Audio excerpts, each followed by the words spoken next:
you know what? When you start working, or even prior to that, if you know that you have the desire to get married, start saving as soon as you can. Yeah. Because when the time comes, you don't want to be faced with a bigger than, larger than life obstacle that you could have chipped away at when you had it good. Holy Spirit, activate. Holy Spirit, activate.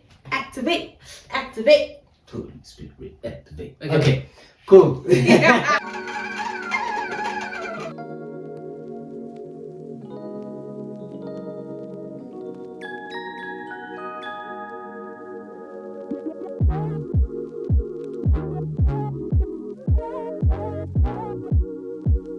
Hey everybody! What's good? Yeah. Welcome. If you are brand new and if you stumbled upon this channel for the first time, we would like to welcome you. We love new faces on this channel. We have faith-based lifestyle content in the form of vlogs. Occasionally there's haircare content as well, and then we also have another segment, which is the one you're currently watching, called Chats on Sunday, where at this moment it's my husband and I who are discussing the transitioning periods of life, or the in-between moments of seasons. And if that's the kind of content that you like, please do hit that subscribe button and join the family. It is free of charge. Welcome. And a big welcome to our returning subscribers. The Habster Nation!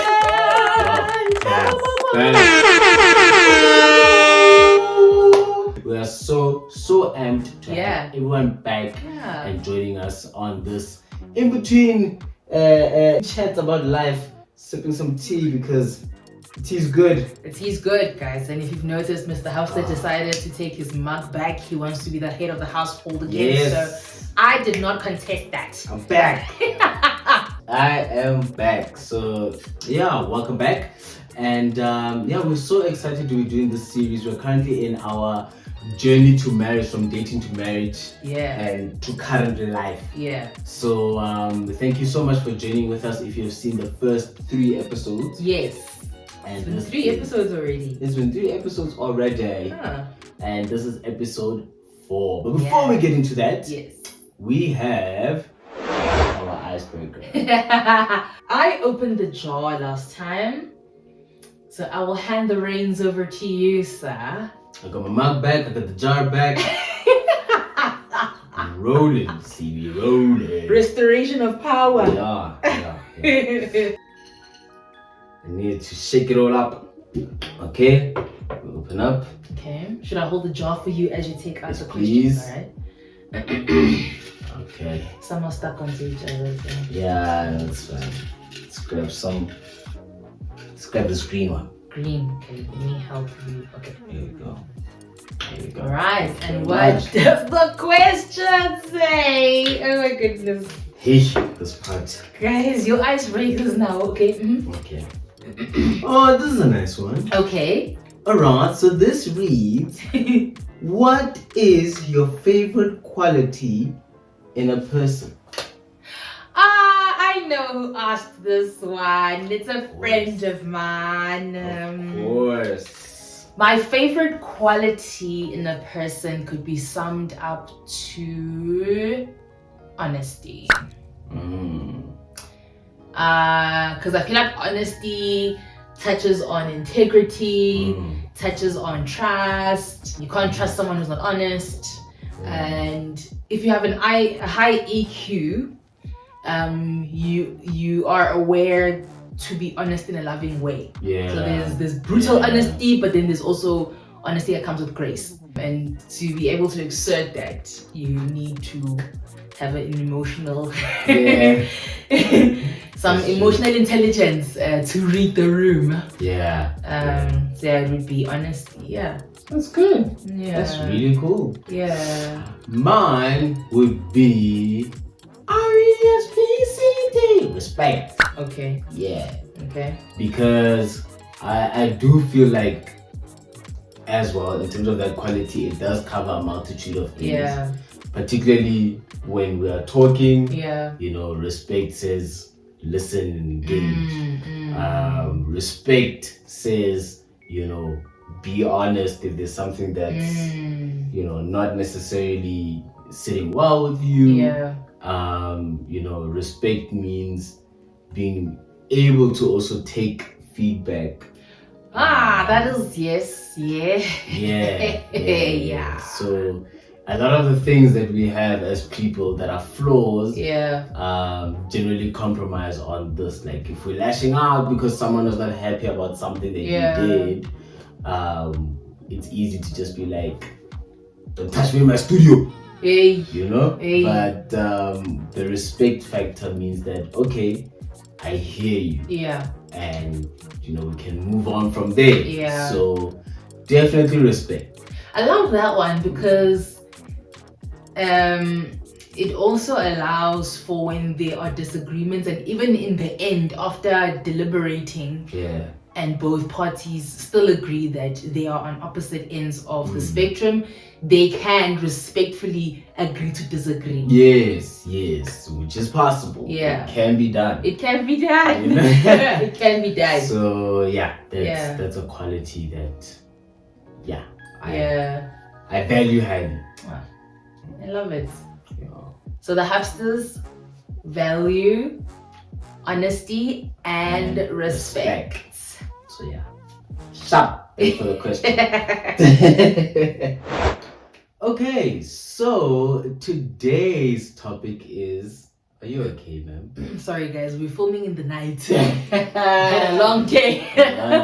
But we need to get this episode out to y'all. It's been a long week. Here we go. Holy Spirit, activate. Spirit, activate. Holy Spirit, activate. Okay, cool.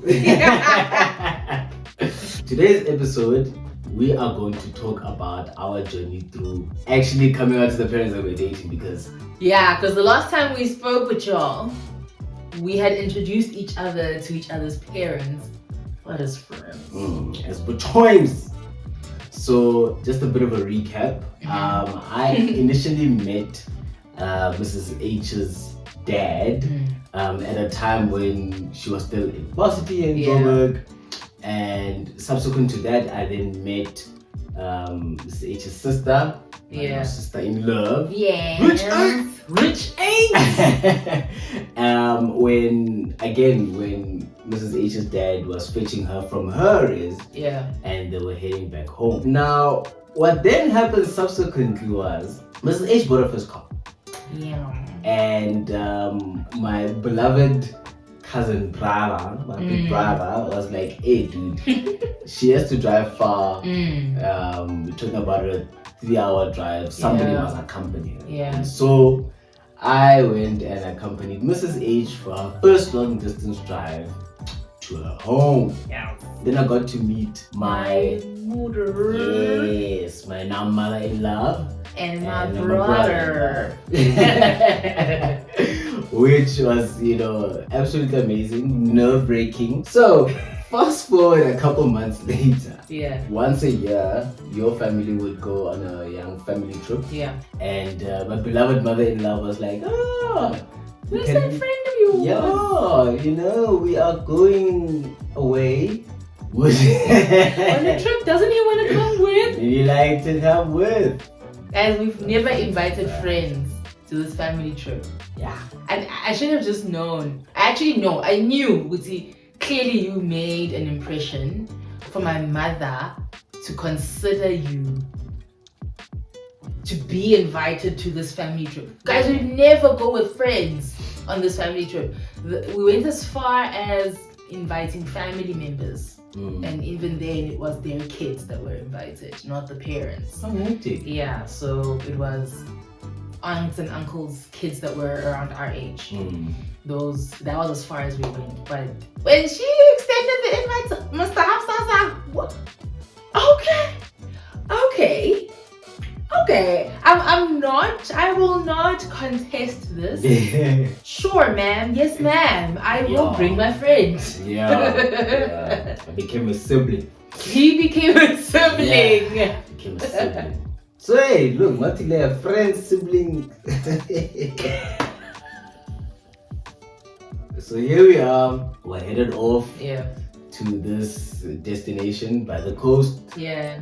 And the lovely part is Shane and God bless their soul. They're so accommodating. Because I slept with. My dad. Yeah, actually, it was they split everything up. I shared a room with my now father-in-law. Yeah. And you shared a room with your mom. Yeah. And yeah, we had the best time. And yes, it was interesting, but it allowed us time to get to know each other. Which is what I wanted. Yes, which is great. I mean, things didn't, I'm so sorry to jump in. Yeah. Things may have not turned out the way I had planned mentally in order for you to meet them at a certain point before we made it official. But man, looking back, God was still gracious enough to create an environment that allowed you to still meet them in a space that did not require you to feel under pressure, in a space where they genuinely just wanted to know you as a human being. Which is nice. Which is very nice. So we went away, and I remember your mom saying that the day I get married. No, the day you get a girlfriend. Yes. I need to be cognizant of the fact that the dynamic of our friendship will have to change. She was like, I love how they are such good friends. Oh, but the day he gets a girlfriend, I feel so sorry for my daughter because she's just gonna have to accept to see things are changing. And I'm thinking, I am girlfriend. Accept. Who must accept? You must accept. So, had that holiday time, great time, came back. Now, a couple months later is when we broke the news, respectively. Yes. Do you want to go first or should I tell my? Because mine is pretty short. I have to go first because then subsequently your part comes in. So Mr. Habster and I had a chat, and essentially I needed to find out except for the letter, what else would need to be done on Mr. Habster's side, right? And so I called my mom. I wanted to send it as a text, but I felt like breaking such news to her would be worth me calling her and telling her over a phone call. And I said, oh my goodness, guys, oh my gosh. I said, so mom, Konje as Zulus, how do we go about amalobolo? I know it's the letter, right? But I'm just asking because where should Mr. Habster start? She's like, I don't even know what that means. What do you mean where should Mr. Habster start? He's thinking, is he gonna marry a Zulu girl? Okay, but why? Because he wants to send you guys a letter. She was like, whoa! Hold up, bucko! Guys, I was scared of my parents, okay? I was really scared of my parents. You know how when you pass a certain hurdle, things are gonna get better. But it's jumping over that hurdle that's the hardest part. And so there was no proper transition for me. I was faced with this hurdle. I need to jump across this hurdle to ensure that we move forward. And I couldn't formulate. I struggled to formulate my sentence properly in a way that'll properly communicate to her we're actually dating. Because I'm realizing now I was actually still traumatized from the last conversation that we had pertaining to boyfriends. So I was still operating from that standpoint. It was scary. But then she was like, what? Huh?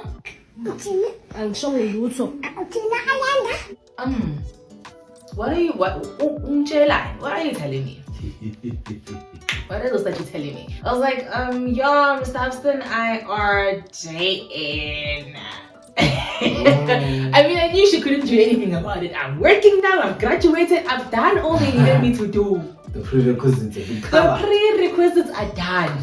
Yeah, then subsequently after that, so she told me that she's gonna have a chat with my father But then I'm not sure if she had told me and I warned you in advance, or she went ahead and called Mr. Habster and had a conversation with Mr. Habster about this. Yeah. She called me. Okay, so backtrack, pause. This is just before the call. Okay. Now, I had a discussion with my mom prior. I remember we were coming back from a meeting somewhere in Pretoria. Yeah. And I told her that, look, Mrs. H and I have been dating. Yeah. And I consider her as someone who I think I would like to marry. Can I stop you there? In my mind, this is the conversation I wanted to have. As soon as I got there, lights out. We are surviving. Survive. Excuse me, but as you were, good sir.